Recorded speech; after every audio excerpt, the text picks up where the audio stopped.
हरि गुरु वैष्णव की जय। गौर प्रमानंदे। एकादशी माधव जी की जय। एकादशी कथा दोपहर में पाठ कर देंगे। अभी भागवत कथा ही और श्रवण करेंगे। गुरवे गौरचंद्राय राधिकायै तदलये कृष्णाय कृष्ण भक्ताय तद्भक्ताय नमो। वंदे गुरुपददंडं भक्तवृंदसमन्वितं श्री चैतन्य प्रभुं वंदे नित्यानंद सहोदितं श्री नंदनंदनं वंदे राधिका चरणोदयं गोपीजन समायुक्तं वृंदावनं नमो विष्णुपदाय केशवापिन्नरूपिणे श्रीमान भक्तिवेदांत वामन गोस्वामी नमो विष्णुपदाय आचार्य सिंहरूपिणे श्रीमान भक्ति ज्ञान केशव नमो विष्णुपदाय कृष्ण पृष्ठाय भूतले श्रीमती भक्ति सिद्धांत सरस्वती नामिने वंचाकल्पतरुश्च कृपा सिन्धुभ्येव च पतितानां पावनेभ्यो वैष्णवेभ्यो नमस्ते कालसत्ताय जगन्नाथसुताय च सवृत्ताय सपुत्राय सकलत्राय ते नमो। राधा चिंतन विषणजस्य कांति विलपिता श्रीकृष्ण चरणां वन्दे राधालिंगितो विक्रम तमादिदेवं करुणानिधानं कमलवर्णं श्रीतवतारम् अपार संसार समुद्र सेतुं भजामहे भगवन् स्वरूपम् भक्तावेन अपराधलक्ष्यै क्षिप्ताश्च कामदितरङ्गमध्ये कृपामयि त्वां शरणं प्रपन्ना वृन्दे नमस्ते चरणारविन्दं। श्रीकृष्ण चैतन्य प्रभु नित्यानंद श्री अद्वैत गदाधर शिवासादि श्री गौर भक्तवृंद हरे कृष्ण कृष्ण कृष्ण हरे हरे राम राम राम राम हरे हरे। जय भागवत महापुराण की जय। श्री सुखदेव महामुनि की परीक्षित महाराज की जय। सुत गोस्वामी सनकादि ऋषि।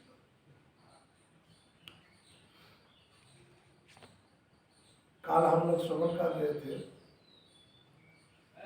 भगवान जब अपने स्वधाम को चले जा रहे हैं, इस मृत्यु लोक को छोड़ के भगवान अपने धाम को जा रहे थे। उस समय उद्धव जी ठाकुर जी से प्रार्थना करने लगे, प्रभु आप मुझे भी आपके साथ ले चलिए, आपके बिना मैं सनकाल भी जीवित नहीं रह पाऊंगा। तब भगवान उनसे कहे कि हे उद्धव, मेरे जाने के पश्चात इस मृत्यु लोक में भागवत धर्म का प्रचार तुम्हें करना है, इसीलिए अभी मैं तुम्हें अपने साथ नहीं ले जा रहा हूँ। तो उद्धव जी कह रहे प्रभु, इस मृत्यु लोक में मायामय संसार में मैं किस प्रकार अपना जीवन व्यतीत करूँ। तो भगवान ने उनको सन्यास धर्म को उपदेश दिया और उस सन्यासी की बात करते हुए ठाकुर जी ने ये प्रसंग, बहुत सुंदर प्रसंग है, उनको सुनाए। कल हम लोग उस ब्राह्मण के चरित्र सुने थे, जो ब्राह्मण तो थे किंतु इतना कृपण था कि किसी को कुछ देते ही नहीं थे। वो जो भी धन संपत्ति उनके पास था वो इकट्ठा करके रख देता था, ना खुद अपना भोग में उस संपत्ति को लगाते था और ना दूसरे को दान पुण्य करता था। तो ब्राह्मण से उनका परिवार रिश्तेदार सब दुखी था कि तो ये हम लोगों को सेवा करता ही नहीं है, इनके पास इतना संपत्ति इकट्ठा हो गया। एक दिन ब्राह्मण किसी कार्यों में बाहर गए और उनके परिवार लोगों ने तिजोरी तोड़ के सारा संपत्ति निकाल ली, और बाकी बचा उचा जो धन था वो भी आसपास के लोगों ने हड़प लिया। कोई उधार ले लिया, दिया नहीं, कोई जबरदस्ती छीन लिया, कोई राज कर्मचारी आके उनसे धन संपत्ति लेके चला गया। इस प्रकार वो कंगाल हो गया और इतना दुखी हो गए, अब दुख के मारे वो घर बार छोड़ दिया और तत्काल उनको वैराग्य भी आ गया। दो प्रकार के वैराग्य होता है, एक तो असली वैराग्य, संसार के सुखों का कोई स्पृहा उनके हृदय में है ही नहीं और भगवान का भजन करने के लिए घर से निकल पड़ते हैं, और एक संसार का दुख के कारण घर से निकल पड़ते हैं। बेटा चला गया, पत्नी अनुकूला नहीं है, घर में धन संपत्ति भी नहीं है, अब मुझे संसार अच्छा भी नहीं लग रहा है, अब मैं तो जा रहा हूं। तो ये एक संसार दुख मैं अनुभव करके वैराग्य के कारण उसने संसार को छोड़ दिया, और एक भगवान के आसक्ति के कारण भगवान ही हमें चाहिए, भगवान के बिना मुझे संसार अच्छा भी नहीं लग रहा है, यही सोच के उन्होंने घर परिवार छोड़ दिया। तो ये दो प्रकार के वैराग्य है। तो पहला वैराग्य का उतना महत्व है नहीं, फिर भी अगर उस वैराग्य के द्वारा भगवत प्राप्ति हो जाती है तो उस वैराग्य का भी सराहना साधु लोगों ने किया है, जिस कारण से भी हो भगवत प्राप्ति हो जाना चाहिए। किंतु असली वैराग्य का बड़ा प्रशंसा किया गया, जिस वैराग्य के कारण उन्होंने संसार छोड़ा कि मुझे संसार अच्छा ही नहीं लग रहा है, अब मुझे भगवत प्राप्ति करना है, ये सर्वोत्तम वैराग्य है। तो ब्राह्मण यहाँ पे क्या किए, उन्होंने दुख के मारे उनके हृदय में वैराग्य का उदय हुआ और वो घर परिवार छोड़ के और गांव से थोड़ा दूर वहीं जाके एक कुटिया बांध के वहीं रहना शुरू कर दिया। अब सुखदेव गोस्वामी यहाँ वर्णन कर रहे हैं कि धन एक ऐसा चीज है, वस्तु है कि धन के कारण ही लोगों में 15 प्रकार के अनर्थों का निवास होता है। 15 क्या क्या है? धन के कारण वो चोरी भी करता है, झूठ भी बोलता है, हिंसा करता है, दंभ, काम, क्रोध, गर्व, अहंकार, भेद बुद्धि, बैर, अविश्वास, स्पर्धा, लंपटता, जुआ, शराब, ये सारा दुर्गुण धन के कारण ही जीव में आके उपस्थित हो जाता है। इसलिए धन, साधु संत लोगों ने धन को परिहार करते हैं। धन अगर भगवत सेवा के लिए है तो उसमें दोष नहीं है, उसका दोष कट जाता है। किंतु धन अगर अपना सुख के लिए कोई इकट्ठा करता है तो बंधन में कारण हो जाता है। इसलिए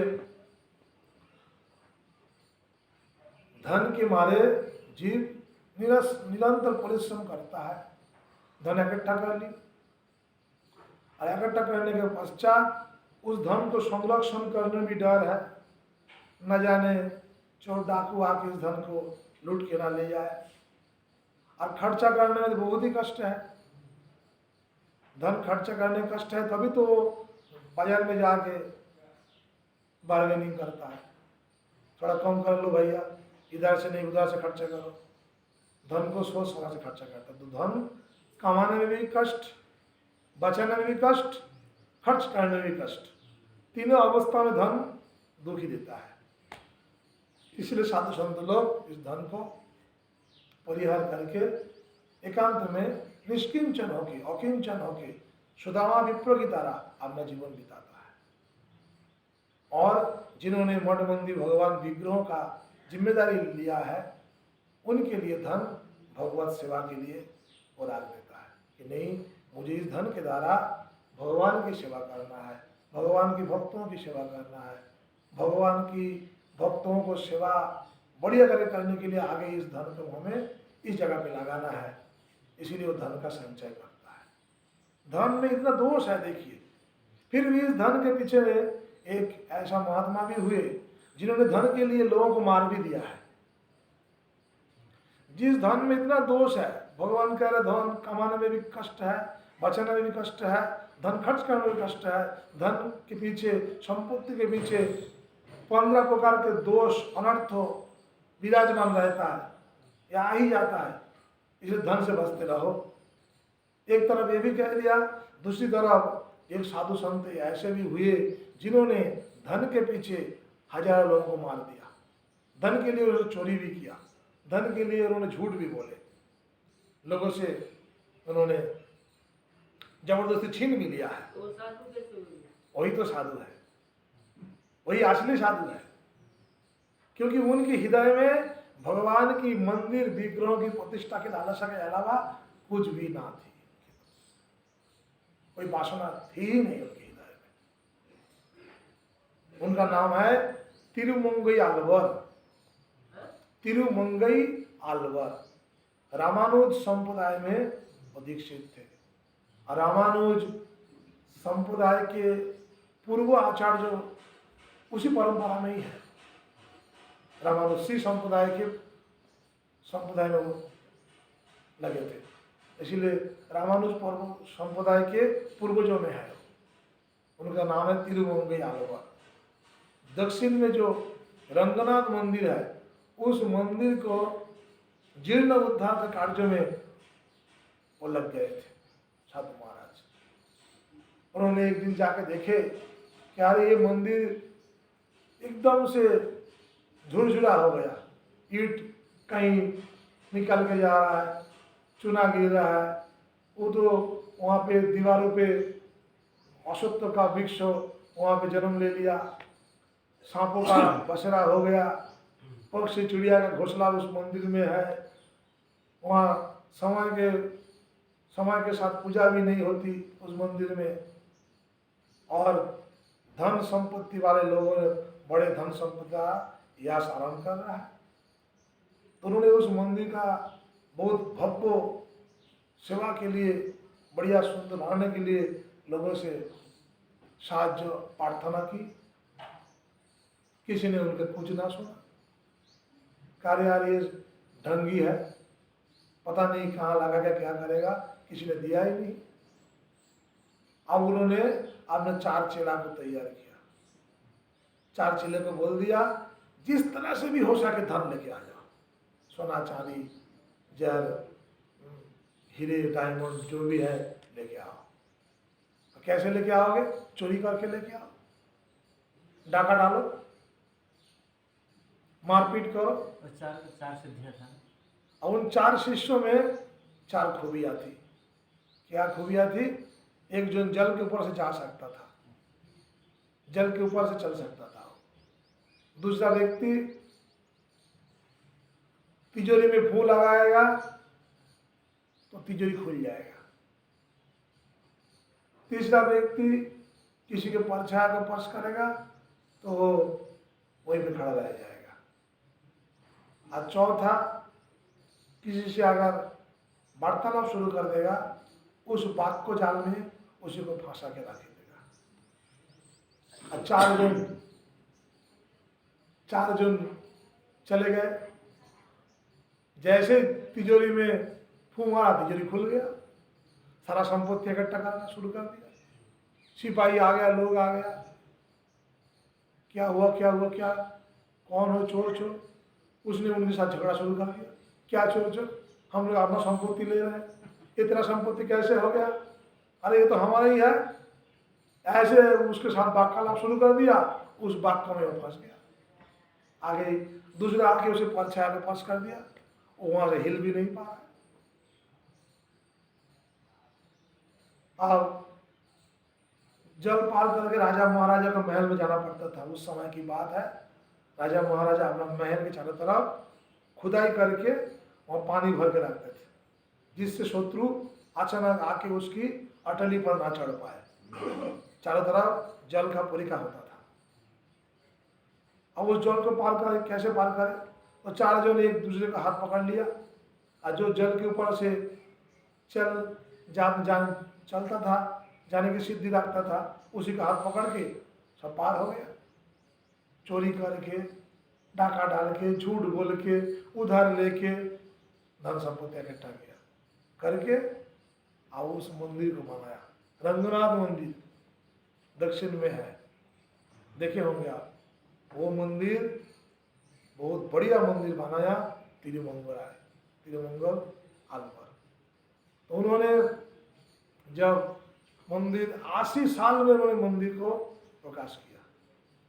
20 साल से शुरू किया और उन्होंने 60 साल तक इस प्रकार विविध उपाय से धन संपत्ति इकट्ठा करके 80 साल में उन्होंने अपना मंदिर का कार्य पूरा किया। किंतु उन्होंने अपना भोग के लिए एक पैसा भी नहीं रखा था।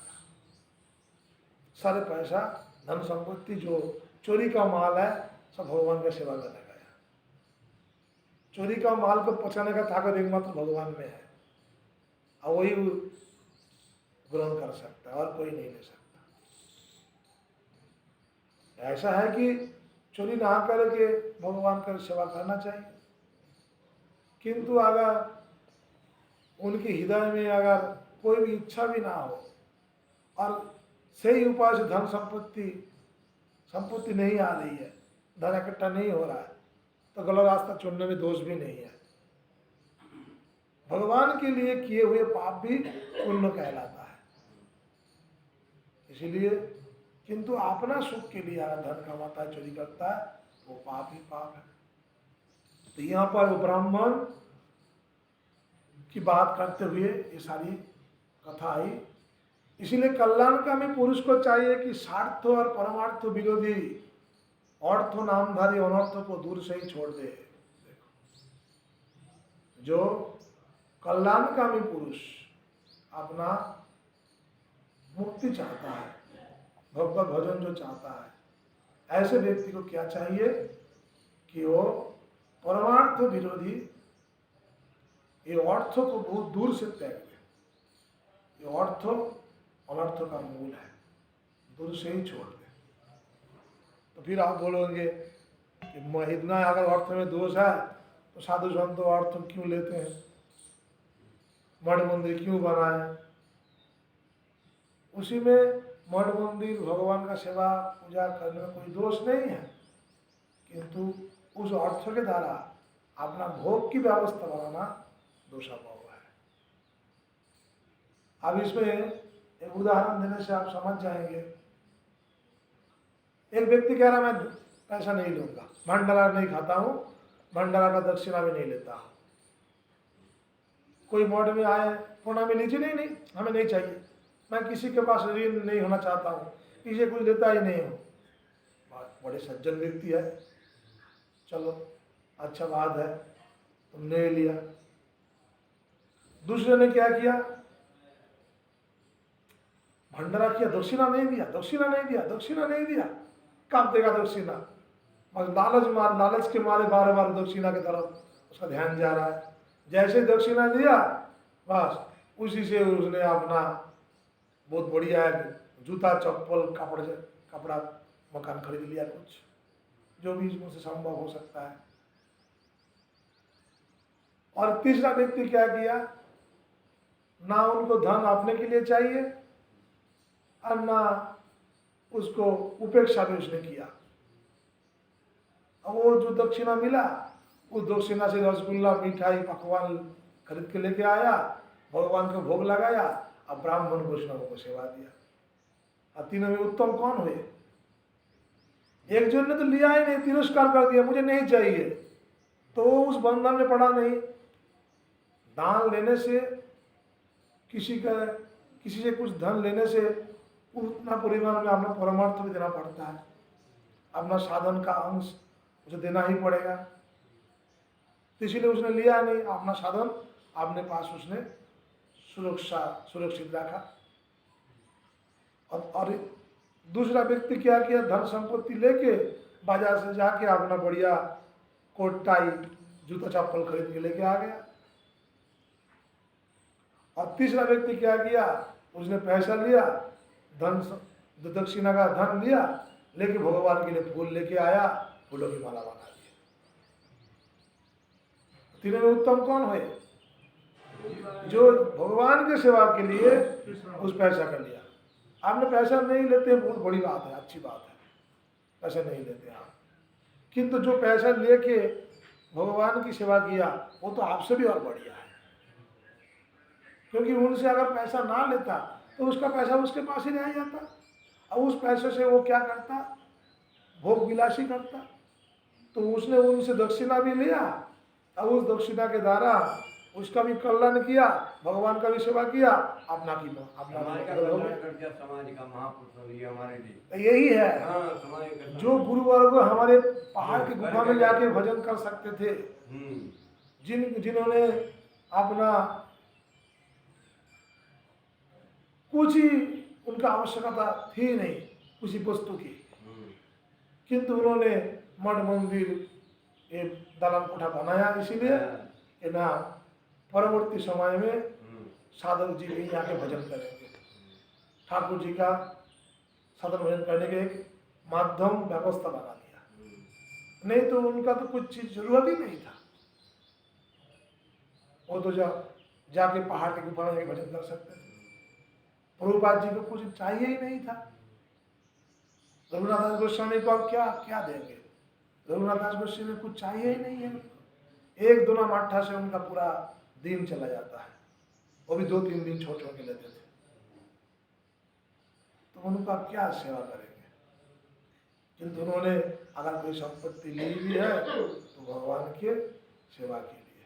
जिन्होंने वृंदावन सारा उजागर किया, वृंदावन आज इसे कहते हैं सेवा। इसीलिए यहाँ पर कहते हैं कि अनर्थों से दूर रहना चाहिए। भाई बंधु स्त्री पुत्र माता पिता सगे संबंधी जो स्नेह बंधन से बांधकर बिल्कुल एक हुए रहते हैं, सबके सब कोड़ी के कारण इतने फट जाते हैं कि तुरंत एक दूसरे के शत्रु बन जाते हैं। पैसा है, पैसा के कारण ही सब एक दूसरे के शत्रु बन जाते हैं। लोग थोड़े से धन के लिए भी शुद्ध और कुद्ध हो जाते हैं, वह सब धन बचाने के पीछे में अपना समय बर्बाद करता है। थोड़ा सा धन के लिए शुद्ध और कुद्ध हो जाते हैं, बाद की बातों में मित्रता का संबंध छोड़ देते हैं। बस छोटी सी बात में मित्रता छूट गई, लाग डांट रखने लगते हैं और एकाएक प्राण लेने देने पर उतारू हो जाते हैं। धन के कारण प्राण लेने देने पर भी उतारू हो जाते हैं, यहाँ तक कि एक दूसरे का सर्वनाश कर डालता है। इस धन देवताओं के भी प्रार्थनीय मनुष्य जन्म को और उसमें भी श्रेष्ठ ब्राह्मण शरीर प्राप्त करके जो उसका अनादर करते हैं और अपने सच्चे स्वार्थ परमार्थ का नाश करते हैं, वे अशुभ गति को प्राप्त होते हैं। ये देवताओं के लिए वांछनीय मनुष्य शरीर है। कितनी बड़ी बात कही है, देखिए। देवताओं के लिए भी प्रार्थनीय ये मनुष्य जन्म प्राप्त करके सदगुरु का आश्रय लेके जो व्यक्ति इस शरीर से भगवत भजन नहीं करता है तो वो अशुभ गति को प्राप्त होते हैं।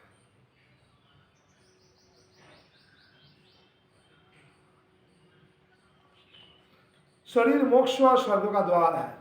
इस शरीर के द्वारा आप भोग भी कर सकते हो और ये शरीर के द्वारा आप मुक्ति भी प्राप्त कर सकते हो।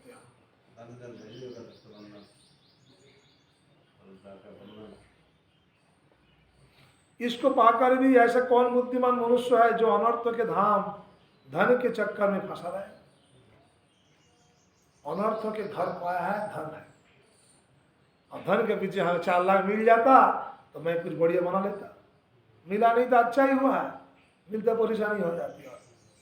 तो जो ये इसीलिए 100 भाग में 100% में 100% ही धन संपत्ति मनुष्य को डुबा देता है, अहंकारी कर बना देता है। बुद्धिमान पुरुष इसको पाकर भी बुद्धिमान मनुष्य जो अनर्थ के धाम, इसको पाकर भी ऐसा कौन बुद्धिमान मनुष्य है जो अनर्थ के धाम धन के चक्कर में फंसा रहे। अज्ञानी व्यक्ति धन के पीछे भागता है और बुद्धिमान मनुष्य कभी भागते नहीं है। जो मनुष्य देवता ऋषि पितर प्राणी जाति भाई कुटुंबी और धन के दूसरे भागीदारों को उनका भाग देकर संतुष्ट नहीं रखता और न स्वयं ही उसको उपभोग करता, वह जोक्ष के समान धन की रखवाली करने वाला कृपण तो अवश्य ही अधोगति को प्राप्त होता है। बस जिनका जो हिस्सा है उसको हिस्सा को दे देना चाहिए, किसी को हिस्सा नहीं खाना चाहिए। एक जगह मैंने वो भी पढ़ा, श्रील भक्तिनाथ ठाकुर कहते हैं बाजार में जाके हम चाषियों से कृषकों से हम लड़ झगड़ते रहते हैं।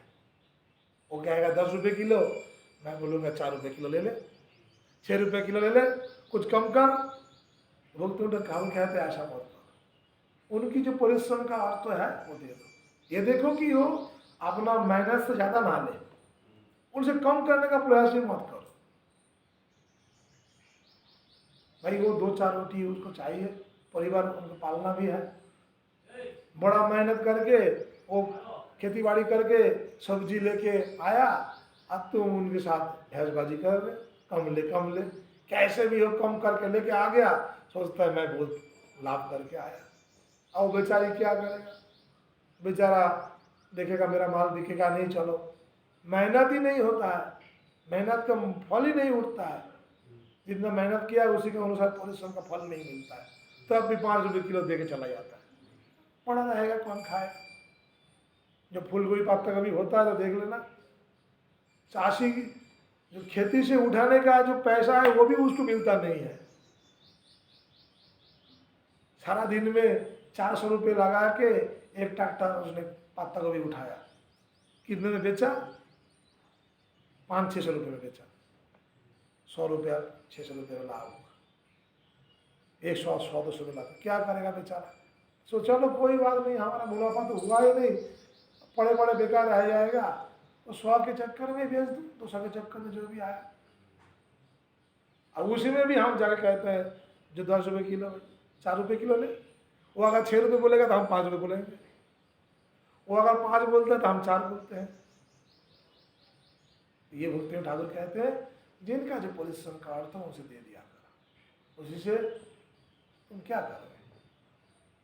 यही है यहाँ पे वर्णन कर रहे हैं, भागवत में कह रहे हैं कि जो मनुष्य दूसरे का वस्तु, देवताओं का जो भाग दे दो, ऋषि पितर प्राणी जाति भाई कुटुंबी और धन के दूसरे भागीदारों को उनको भाग देकर संतुष्ट नहीं रखता, उनको जितना बनता है उसको देगा नहीं, उनसे लड़ना शुरू कर दें, कम ले, क्यों ज़्यादा ले लिया, उसे सुखी नहीं किया, संतुष्ट नहीं किया और स्वयं उसको उपभोग करता है। बहुत जोक्ष के समान धन की रखवाली करने वाला कृपण अवश्य ही अधोगति को प्राप्त होता है। मैं अपने कर्तव्य से च्युत हो गया हूँ, मैंने प्रमाद में अपनी आयु धन और बल पौरुष खो दिया है। अब ब्राह्मण कह रहा है मैंने बहुत कष्ट से धन इकट्ठा किया, ना खुद खाया ना किसी को खाने दिया, ना खाऊंगा ना खाने दूंगा। तो ये ब्राह्मण कह रहा है कि मैंने प्रमाद में अपनी आयु धन बल पौरुष खो दिया है। विवेकी लोग जिन साधनों से मोक्ष तक प्राप्त कर लेते हैं, अब इस धन के द्वारा आप कितना बड़ा भक्ति कर सकते हो, सोचो। विवेकी लोग जिस साधनों से मोक्ष तक प्राप्त कर लेते हैं उन्हीं को मैंने धन इकट्ठा करने की व्यर्थ चेष्टा में खो दिया। इस शरीर को धन के पीछे ना भागा के अगर भक्ति के पीछे भागा देता, इस शरीर को अगर मुक्ति के लिए प्रयास करा देता तो मुक्ति मिल जाती। 24 घंटे में 8-8 घंटा ड्यूटी किया, 6 घंटे बैठ के नाम जप नहीं कर पाया, किंतु 8 घंटा ड्यूटी करने में हम व्यस्त रहे, क्योंकि हमें धन चाहिए। तो यही कह रहे हैं कि जो बुद्धिमान व्यक्ति है वही शरीर के द्वारा, धन के द्वारा मुक्ति तक प्राप्त कर लेता है, विवेकी लोग। किंतु मैंने व्यर्थ की चेष्टा में खो दिया। आप बूढ़ोपे में मैं कौन सा साधन करूंगा? पूरा जिंदगी तो 10-10 घंटा ड्यूटी करने में लगा दिया। अब बुढ़ापा हुआ तो खाक मन नाम में मन लगेगा, और टांग में दर्द, घाड़ों में दर्द, पेटों में दर्द, बैठने से उठ नहीं पाता, उठने से बैठ नहीं पाता, अब होगा नहीं घरी ना गुरु सेवा हो पाएगा, ना झाड़ू दे पाऊंगा, ना माला बना पाऊंगा, अपने हाथों से वैष्णवों का सेवा भी नहीं कर पाऊंगा मैं। तो सारा जिंदगी यौवन मैंने व्यर्थ की भागदौड़ी में बिता दी। यही तो बंधन का कारण है। इसीलिए बुढ़ापे में कौन सा साधन करूंगा मैं? बुढ़ा अपने मन ऐसे कह रहे हैं, मुझे मालूम नहीं होता कि बड़े बड़े विद्वान भी धन की बैठ तो तृष्णा से निरंतर क्यों दुखी रहते हैं। अब एक उपदेश की बातें भी कह रहे हैं कि अरे इस धन के चक्कर में बड़े बड़े विद्वान भी दुखी रहते हैं। हाय हाय, आज धन आया नहीं, पिछले दिन तो बड़ा मुनाफा लाभ हो गया था, प्रॉफिट मिली थी, आज कुछ नहीं मिला, ये भी हो जाता है। मुझे हो ना हो अवश्य ये संसार किसी की माया से अत्यंत मोहित हो रहा है। ये मनुष्य शरीर काल के विकराल काल में पड़ा हुआ है। इसको धन से, धन देने वाले देवताओं और लोगों से, भोग वासनाओं से और उनको पूर्ण करने वालों से, पुनः पुनः जन्म मृत्यु के चक्कर में डालने वाले सकम कर्मों से लाभ ही क्या है। इसमें संदेह नहीं है कि सर्व वेदरू भगवान मुझ पर प्रसन्न है, तभी तो धन छीन गया मुझे मेरा। आप दुखी तो हो गया, आप दुखी होकर घर परिवार छोड़ दिया, अब मन में फिर भी वो खुश है। किसी लिए कि चाहे देर से ही सही मेरा अकल तो ठिकाने में आग लग गई। क्या लगी है? भगवान के चरण में आके उपस्थित हो गया, वैराग्य आ गया कि आप धन हमारा अपना नहीं है, ये महसूस किया मैं। आप कह रहे हैं मेरे ऊपर भगवान श्री हरि प्रसन्न है, तभी तो उन्होंने मुझ जैसे मुझे इस दशा में पहुंचाया। इसलिए जीवन में दुख आए तो घबराना नहीं, दुख ही भगवान की कृपा है, ये समझिए। दुख के बिना भगवत भक्ति प्राप्त करना आसान नहीं है। दुखी मांगना चाहिए भगवान से। हाँ, दुख कूट के देना, कूट के देना। कुंती मैया ने क्या मांगी थी? कुंती मैया ने कहा विपदो संत तत्व तत्व जगत गुरु, विपदो संत तत्व तत्व जगत गुरु। विपद मुझे बार बार ही आ जाए, हे ना मेरे ऊपर विपत्ति बार बार टूट पड़े, ये कृपा करिए। तो दुखी होने से भक्ति मिलती है, दुखी होने से आत्म मंथन करने का सुयोग प्राप्त होता है, दुखी होने से एकांत जीवन व्यतीत करता है, बैठ की वार्तालाप से बच जाता है। जी यही कह रहे हैं। फिर क्या कह रहे हैं कि भगवान मेरे ऊपर प्रसन्न है, तभी तो मुझे इस दशा में पहुंचाया, और मुझे जगत के प्रति यो दुख बुद्धि और वैराग्य दिया। दुख बुद्धि हुआ, वैराग्य आ गया। वस्तु तो वैराग्य ही संसार सागर से पार होने के लिए नौका का समान है।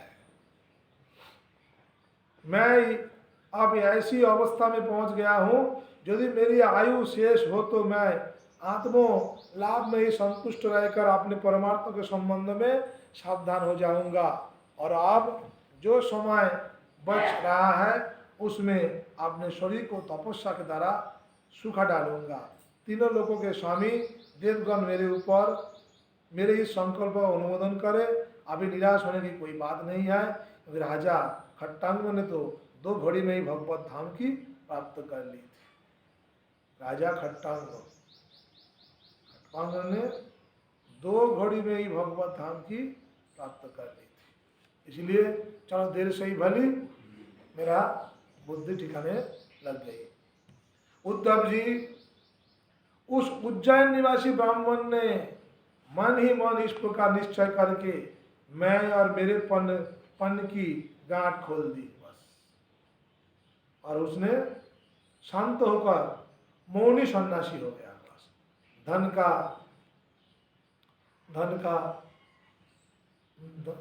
धन नाशवान समझ गया। समझने के बाद उसने मौन होकर सन्यासी हो गया।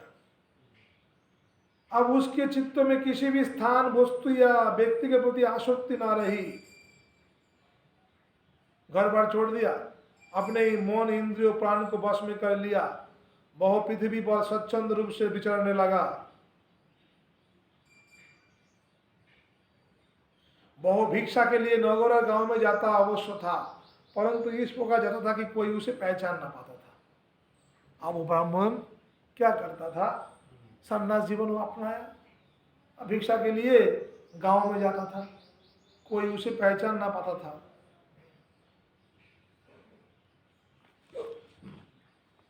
उद्धव जी बहु भिक्षु अवधूत बहुत बूढ़ा हो गया था। अब बहुत दिन से भजन करते तो बूढ़ा हो गया। दुष्ट उसे देखते ही टूट पड़ते और तरह तरह से उसका तिरस्कार करके अब देखो, अब दुनिया के लोग उसे किस प्रकार सताते थे। देखो, अब जैसे वो भिक्षा में जाते थे तो दुनिया के लोग उसे तंग करना शुरू कर देता, तंग करते। कोई उसका दंडो छीन लेता, कोई भिक्षा पात्र ही झटक ले जाता, कोई कमंडोलू उठा ले जाता, और कोई आसन, कोई लंगोटी, वस्त्रों को इधर उधर डाल देता। कोई वे वस्तुएं देकर, अच्छा भिक्षा लाइन लेने आए हो, लो लो लो, जैसे लेने गया पीछे हट गया और दिया नहीं, उसको अपमान कर दिया। कोई तो वे वस्तुएं देकर और कोई दिखला कर फिर छीन लेता। जब वो अवधूत माधुपुरी मांग कर लाता, अब आखिर में इतना तक भी हो गया, धैर्य की सीमा पार हो गई, अब हद हो गया। क्या किया? मधुपुरी मांग कर लाता, अब भोजन में बैठ जाते थे। वो नदी तट पर भोजन करने बैठता, तब बालक लोग आके क्या करते थे? पापी लोग आके, बालक लोग आके उसके सिर पर मूत देते। ब्राह्मण घर बार छोड़ के सन्यास लिया, भिक्षा करके अपना जीवन बिताना शुरू कर दिया। जैसे भोजन करने बैठे ऐसे पापी लोग आके सिर पे मूत देते, तो कभी थूक भी देते। वे लोग उस मौनी अवधूत को तरह तरह से बोलने के लिए विवश करते, क्योंकि उसने किसी से बोलना ही छोड़ दिया था। बस बात नहीं करूंगा, बात नहीं करेगा तुझे बात कराऊंगा।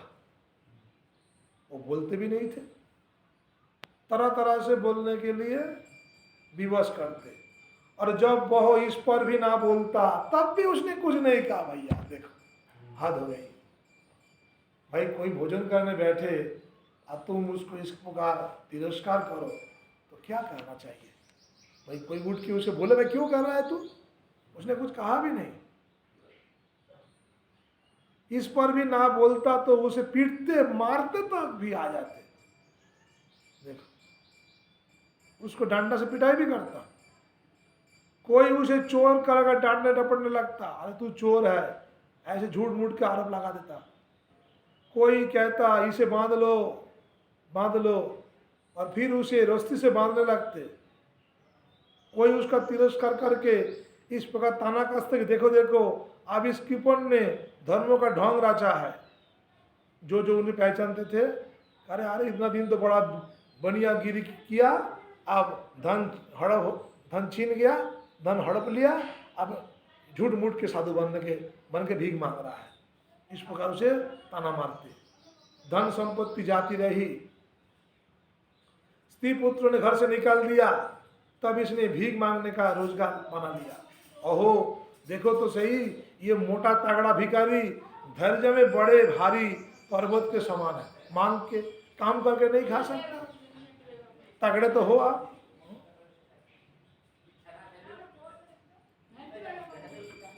ये मौन रहकर अपना काम बनाना चाहता है, सचमुच ये बगुले से भी बढ़कर ढोंगी है।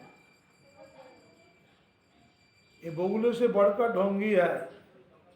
कोई इस अवधूत की हंसी उड़ाता तो कोई उस पर अधोवायु छोड़ देता, पाप देता। अधोवायु बात कर, वो उसके माथे पे जाके बैठा रहता, पीछे से जाके उसके इस प्रकार अधोवायु निकाल देता उसके ऊपर। देखो सचमुच यो कोई उसका हंसी उड़ाता तो कोई उस पर अधोवायु छोड़ता। जैसे लोग तोता, मैना आदि पालतू पक्षियों को बांध लेते या पिंजरे में बंद कर लेते, वैसे ही उसे भी वे लोग बांध लेते थे और घर में बंद कर देते। देखो कोई उसे घर में बंद कर भी देते, किंतु बहु सब कुछ चुपचाप सह लेता। उसे कभी ज्वर आदि के कारण दैहिक पीड़ा सहनी पड़ती, कभी गर्मी सर्दी आदि से दैविक कष्ट उठाना पड़ता, और कभी दुर्जन लोग अपमान आदि के द्वारा उसे भौतिक पीड़ा पहुंचाते, परंतु भिक्षुक के मन में इससे कोई विकार ना होता। हाय हाय, कितनी बड़ी बातें हैं। बहुत समझता कि ये सब मेरे पूर्व जन्म के कर्म का फल है और इसे मुझे अवश्य भोगना पड़ेगा। समझ में आ रही है बात? देखो कितनी बड़ी बात है। ऐसे भिक्षुक आपको मिलेगा, तभी तो भगवान ने इनका दृष्टांत तो दे रहे उद्धव को। उद्धव इस प्रकार अपना संसार में जीवन बिताओ, किसी से द्वेष भी मत करो, नहीं ये तो है किसी से द्रोह भी मत करो कि इसने मेरे लिए ये काम किया है। ये भी कह रहे हैं भगवान, कौन तुम्हें दुख देने का कहे। अगर ये ब्राह्मण तो कह सकता था कि इन लोगों ने मेरे ऊपर अधोवायु परित्याग किया, मुद दिया, थूक दिया, मुझे पीटा है, बांधा मारा है, ये हमें दुख दिया। दुख देने वाला अपना कर्म है, अपना कर्म। कितनी बड़ी बात है। देखो उसमें तभी जीव प्रसन्न रह सकता है। यद्यपि नीच मनुष्य तरह तरह के तिरस्कार करके उसे उसके धर्म से गिराने की चेष्टा किया करते, फिर भी बहुत बड़ी दृढ़ता से अपने धर्म में स्थिर रहता और सात्विक धैर्य का आश्रय लेकर कभी कभी ऐसे उद्गार प्रकट किया करता। अब ब्राह्मण क्या कहता? ब्राह्मण कहता है मेरे शुभ अथवा दुख का कारण ये मनुष्य नहीं है।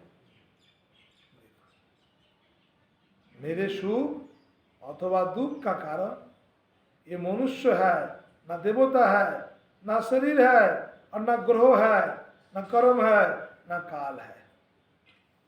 अगर हम ये माने कि मेरे बेटे को इसने मारवा दिया है, ये लोग अगर उनको बिजली के खंभा में ना लगाता और ना ये उस चैतन्य मठ में जाता तो मेरा बेटा सुरक्षित रहता, ये भी गलत बात है।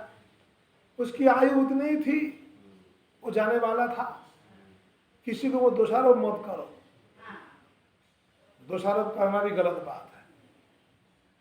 देखो ब्राह्मण क्या कह रहे हैं कि मेरे सुख और दुख का कारण ना ये मनुष्य है, ना देवता है, ना ये शरीर है, ना ये लोग है, ना मेरा ग्रह चाल खराब है। भाई शनि मंगल बकरी हो गई, ऐसा भी ना कहता। कर्म और बकरी हो गई, बकरी बकरी या तो क्रोधा,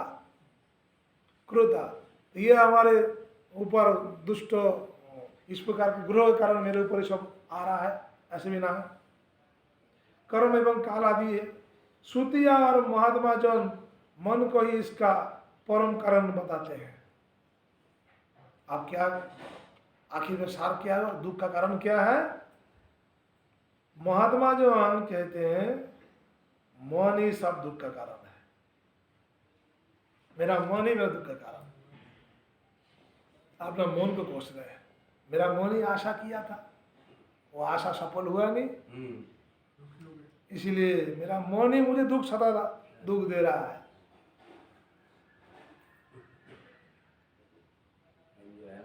श्याम सिंह हमें दुख नहीं दिया, और मैं ये सोचता हूँ श्याम सिंह ने हमें दुख दिया तो गड़बड़ हो जाएगा। मेरा मन ही मेरा दुख का कारण है। देखनी बड़ी बात है।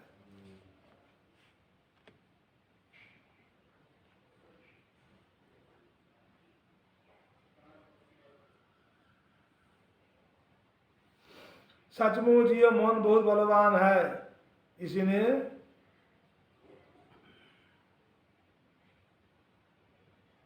विषयों, उनके कारण गुणों और उनसे संबंध रखने वाली वृत्तियों की सृष्टि की है। उन वृत्तियों के अनुसार ही सात्विक, राजस, तामस अनेक प्रकार कर्म होते हैं।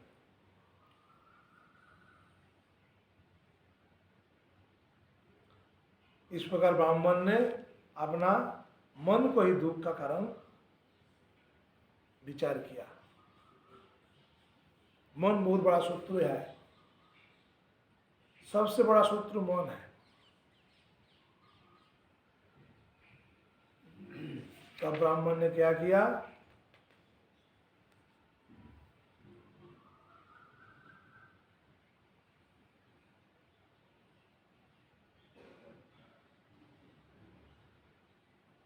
भगवान श्री कृष्ण कहते हैं, उद्धव जी, उस ब्राह्मण का धन क्या नष्ट हुआ? उसका सारा क्लेश ही दूर हो गया। धन के रूप में उसका पाप चला गया, दुख दूर हो गया। इसलिए धन छीन जाए तो समझो हमारा दुख कुछ निकल गया। लोग बोलते हैं ना, जूता खो जाना अच्छा है, जूता चोरी हो जाना। क्या गया?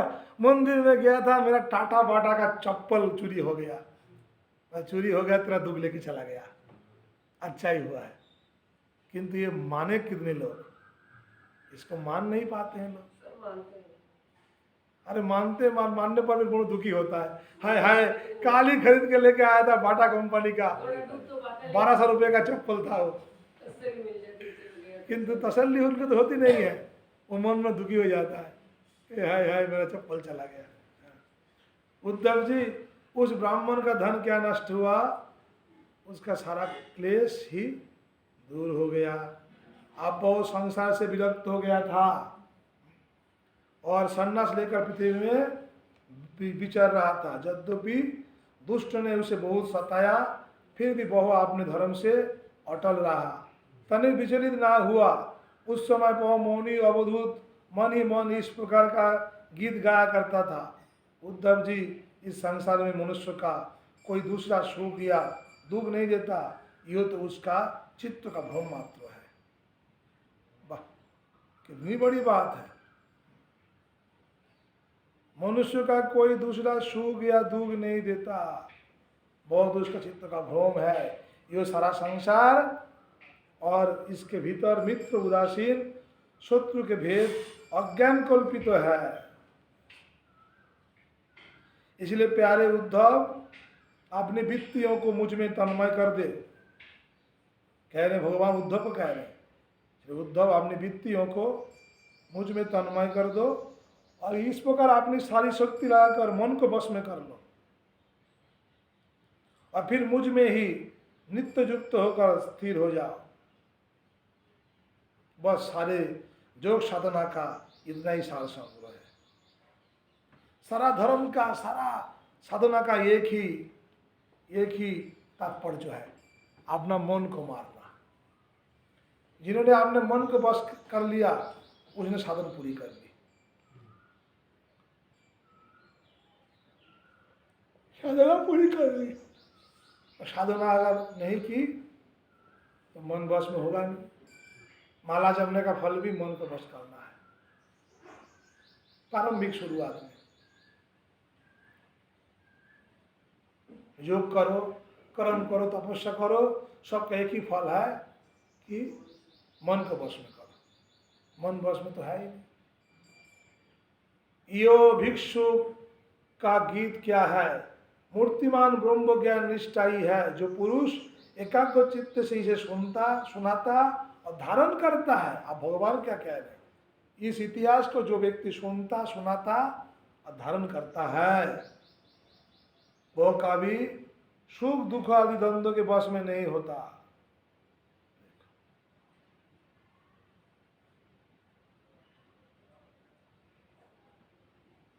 उनके बीच में भी बहुत सिंहों के समान दौड़ता रहता है। यही है भगवान का उद्धव जी को उपदेश। फिर उद्धव जी को क्या कह रहे हैं? उद्धव कह रहे हैं प्रभु आपको पाने का बहुत तरह तरह का उपाय है, तो मैं कौन सा उपाय अवलंबन करूं? कौन सी उपाय से आप प्राप्त हो जाते हो आसानी से? तो भगवान कहते हैं न साधयति मांग योगो न शंखम धर्मोद्धव न स अद्वैत तपोत्यागो जता भक्ति ममवर्जिता। ये उद्धव मैं भक्ति से जिस प्रकार वशीभूत हो जाता हूँ और मैं किसी उपाय से वशीभूत नहीं होता। समझ गए? उद्धव जी को भगवान ने इस प्रकार कह सुना है।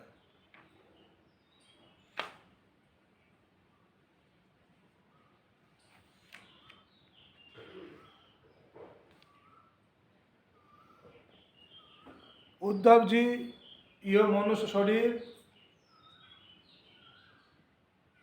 स्वरूप ज्ञान की प्राप्ति का, मेरे प्राप्ति का मुख्य साधन है। यह शरीर मेरी प्राप्ति का मुख्य साधन है। इसी को भगवान सेवा में लगाना चाहिए।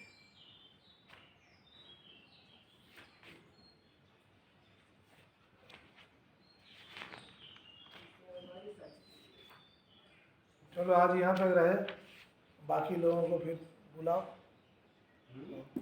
सब्जी आवाना करना है, क्योंकि दोपहर में बारिश अगर नहीं होगी तो 50 लोग हो जाएगा। बारिश होगी तो अलग बात है। आज तो बारिश होगी। हाँ, आप लोग की तो 20 लोग तो आप लोग ही हैं, 6 12, आप लोग 12, 24 लोग तो 24 और 4 28 तो डिवोटी है। हम लोग 20-25 हो जाएंगे, 20 लोग हो जाएंगे। 28 38 लोग तो मठ में हैं हम लोग। 38 और भी आएंगे और 10 लोग 15 बाहर जाएंगे, और भी आएंगे। तो बरसात आने वाली है, आ जाएंगे। तो 50 लोगों का कम से कम 50-60 जन का हो जाएगा। वही है। अब वो लगा दो अमान में। हरि हराय नमः कृष्ण जादवाय नमः।